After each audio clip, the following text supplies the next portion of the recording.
வணக்கம். இது போல் ஒரு மீட்டிங் வந்தால் நான் பேசலன்னு எல்லாம் உட்காந்துருவாங்க. அவர் முதல்ல நான் பேச மாட்டேன்னு சொல்கிறாரு, சேகர் தான் பேச மாட்டேன்னு சொல்லுவார். எந்த நிகழ்ச்சிக்கு போனாலும் பேசுப்பானா, இல்லை நீ பேச முடியல நான் பார்த்துக்கிறேன் அப்படின்ட்டு பேச விட்டுருவார். ஆனால் இந்த நிகழ்ச்சியை பொறுத்த வரைக்கும் பேசுறதுக்கு முன்னாடி நான் தான் முதல்ல பேசணும்னு வந்தார். அதுக்கு என்ன காரணம்னு சொன்னால், அவருக்கு தான் அந்த கஷ்டம் தெரியும்.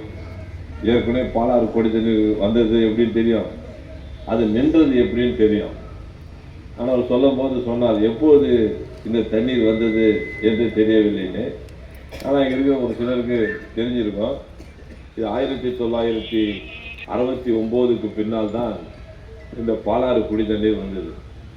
இப்போ இருக்கிற அதிகாரிகள் கூட தெரியாது. இப்போ பாலாறு குடி தண்ணீர் வந்து யாரை கேட்டாலும் இப்போ இந்த பக்கம் வருதுன்னுவாங்க. இந்த பக்கம் இந்த வாலாஜாபாத்திலேருந்து மேலச்சேரியிலேருந்து இந்த பக்கம் வருதுன்னுவாங்க. ஆனால் அது இல்லை வழி. முதல்ல ஜிஎஸ்டி ரோடாக தான் வந்துருந்தது.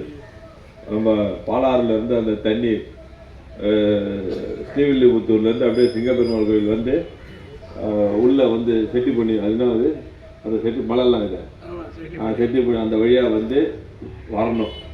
வரும்போது என்ன அக்ரிமெண்ட்டுன்னு கேட்டிங்கன்னா, பாலாறில் அப்போ குடிநீர் தண்ணீர் எடுக்கும்போதே அப்போவே அவங்க அப்ஜெக்ஷன், எப்போ அந்த ஊரில் இருக்கிறவங்க இந்த ஊர் தண்ணி தாம்பரத்துக்கு போகக்கூடாதுன்னு சொல்லி உங்களுக்கு எவ்வளோ தண்ணி ஓடுன்னு கேட்டு முதல்ல பாலாறுக்கு தண்ணீர், அதுக்கப்புறம் ஸ்ரீவில்லிபுத்தூருக்கு தண்ணீர், பழைய சீவரம் இப்படி ஒரு ஊருக்காக கொடுத்துன்னு வந்து கூடுவாஞ்சேரிக்கு கொடுத்துட்டு அப்புறம் பெரவத்தூர் கொடுத்துட்டு 9 வில்லேஜுக்கு இந்த தண்ணீர் நாம் பம்ப் பண்ணி எடுக்கிற தண்ணீரை 9 வில்லேஜுக்கு கொடுத்துட்டு இங்கே வரணும். இதுக்கு நடுவில் அந்த தண்ணி எப்படி வரும்னு கேட்டிங்கன்னா, அந்த காலத்தில் விஷயம் தெரிஞ்சவங்க அங்கேயே பைப் லைன் போட்டு திருடுறது ஒரு பக்கம் இருக்கும், பம்ப் பண்ணுறது கொஞ்சம் தண்ணி இருக்கும், வந்து சேர்றதை பார்த்தா ரொம்ப கம்மியாக இருக்கும். ஏன் இன்னும் சொல்லணும்னா, நம்முடைய கிளசன் காலேஜுக்கு பார்த்தீங்களா, அந்த காலேஜ் மொத்தம் நம்ம தண்ணி தான். காலேஜுக்கு தண்ணி கொடுத்தாவோட ஒன்றும் தப்பு கிடையாது குடிக்கிறதுக்கு.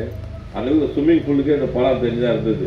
எப்போது நான் சேர்மனாக வரும்போதுக்கு முன்னே 1996க்கு முன்னே அந்த தண்ணி தான் அவங்க பயன்படுத்தினாங்க. நான் வந்து தான் எங்கே மிஸ்யூஸ் ஆச்சோ அந்த தண்ணி தான் அந்த லைனில் யார் யார் இன்சார்ஜின்னு பார்த்து ஓரளவு கட் பண்ணி கொண்டு வர தண்ணியை இங்கே கொண்டு வந்து சேர்த்தோம்.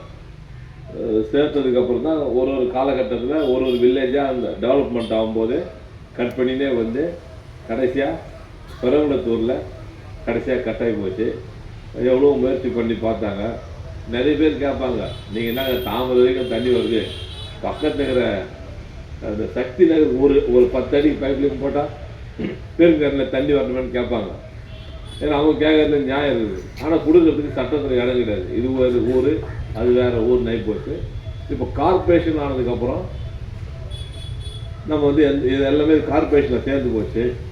சேர்கின்ற போது இப்போது நேற்று நாள் பிரச்சனையாக நம்ம கட்சியில் இருக்கிறது கிழக்கு தாம்பரம் மேற்கு தாம்பரம் கொஞ்சம் பிரச்சனைகள் எப்படியோ நம்ம மேயர் அவர்களும் நம்முடைய மண்டல தலைவர்களும் பெரும் முயற்சி எடுத்து இதை ரகசியமாக வச்சிருந்து இப்போ இந்த விழா இங்கே சிறப்பாக மகிழ்ச்சியோடு நடைபெறுகிறது.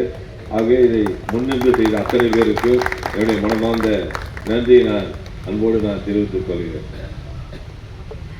இந்த பாதாள சாக்கடை திட்டத்தை பற்றி சேகர் பேசினார். உண்மையிலே இந்த பாதாள சாக்கடை திட்டம் 2006-11 காலகட்டத்தில் நான் தான் எம்எல்ஏ, 12 டவுன் பஞ்சாயத்து இருந்தது. அப்போது பெரவலத்தூர், திருக்கங்கரணை, செம்பாக்கம், மாடம்பாக்கம், சிட்லப்பாக்கம், உள்ளகரம் பொழுதிவாக்கம், அனகாபத்தூர், பம்மல், அந்த பக்கம் போனீங்கன்னா பெருங்குடி, கோழிங்கநல்லூர், இது போன்ற எண்ணற்ற பகுதிகள் நம்முடைய தாம்பரம் தொகுதி இருந்தது.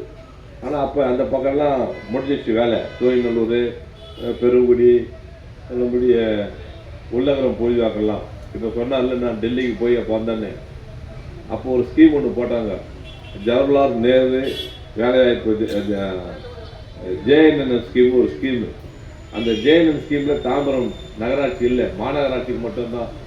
இந்தியாவில் 63 நகராட்சிக்கு மாநகராட்சிக்கு அந்த ஸ்கீம் இருந்தது.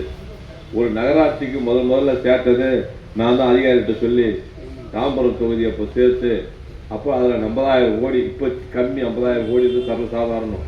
ஆனால் அப்போ 50,000 கோடி என்பது 2006 மிகப்பெரிய 2006க்கு முன்பாக அந்த ஸ்கீமில் அதை சேர்த்து இப்போ கொண்டு வந்து தான் எல்லா ஊருக்கும் முடிஞ்சு போச்சு. பெரம்பலூர் பேருந்தெல்லாம் நீங்கள் சட்டமன்றத்தில் பார்த்துருப்பீங்க, 750 கோடி. இந்த பெரம்பலூர் பேருந்துக்காரங்க மட்டும் விடுபட்டு போச்சு. ஆனால் விடுபட்ட காரணத்தினால் இது எப்படியாவது சேர்க்கணும்னு சொல்லி தொடர்ந்து போராடி இப்போது கடைசியாக இந்த பட்ஜெட்டில் நாளைக்கு வரப்போகுது. ஆனால் அதிகாரபூர்வமாக அரசாங்கத்தினுடைய ஜீவோ நம்பர் 21 கார்பரேட்டுக்கு வந்துச்சு. டெண்டர் விடும்போதே அந்த பகுதிக்கு இந்த பகுதிக்கு சேர்த்து 1020 கோடியை சேர்த்து டெண்டர் கால்ஃபர் பண்ணிட்டாங்க. டெண்டருடைய கடைசி டேட்டு 6ஆம் தேதி 3 மணிக்கு முடிஞ்சிடும். அதுக்கப்புறம் ஒரு நிறைய ப்ராசஸிங், பெரிய ஸ்கீம் இல்லையா, அது 10 நாள் ஆகலாம், 20 நாள் ஆகலாம். அதுக்காட்டி தேர்தல் கூட அறிவு போடலாம். இது ஒரு பக்கம் நடந்தாலும் பாதாள சாக்கடை திட்டம் என்பது 100% பெரம்பலூருக்கும் பேர்க்கங்கானைக்கும் வந்துவிட்டது என்பதுதான் இந்த நேரத்தில் ஒரு மகிழ்ச்சியான செய்தியாக சொல்லுகிறேன். இப்போ தேர்தல் வாக்குறுதி, திராவிட முன்னேற்ற கழகத்திலிருந்து தேர்தல் வாக்குறுதி கேட்டிருக்காங்க. நான் ஓரளவுக்கு தேர்தல் வாக்குறுதியை நேற்று கொடுத்துட்டேன். இன்னும் சிலது கொடுக்க போகிறேன். அது வந்திருக்கின்ற நலசங்கத்தினுடைய நிர்வாகிகள் யாராவது தேர்தல் வாக்குறுதி தர வேண்டும் என்று நீங்கள் நினைத்தால், இந்த பகுதிக்கு வேண்டும் என்று நீங்கள் நினைத்தால் என்கிட்ட கொடுக்கலாம்.